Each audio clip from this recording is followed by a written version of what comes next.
ह्या जगामध्ये कुणासंग काय घडन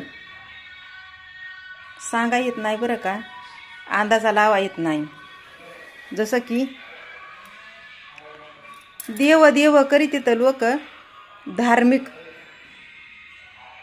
मार्गानं चालायला दाखवित येतं आणि त्या मार्गाला अंदरुनी एक वेगळंच वळण देत येतं.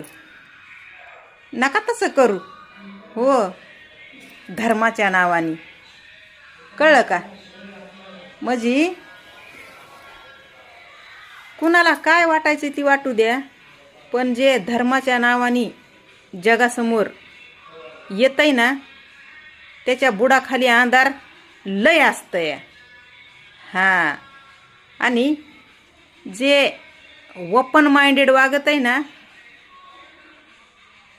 ते कुणाचाच नसतंय पहिली गोष्ट तर. आणि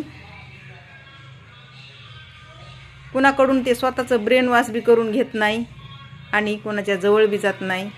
त्याला कोणाची गरज बी नसती या. आणि त्याला कोण वाईट म्हणतं का चांगलं म्हणतं फरक पडतच नाही. जसं की मला, हां, मी ह्या सोशल मीडियावर असल्यामुळं बरेच लोक गालगोट लावण्याचा प्रयत्न करतात. का? जे आहे ते धडामधूड मी बोलत असते. काय खोटं बोलत नाही राव.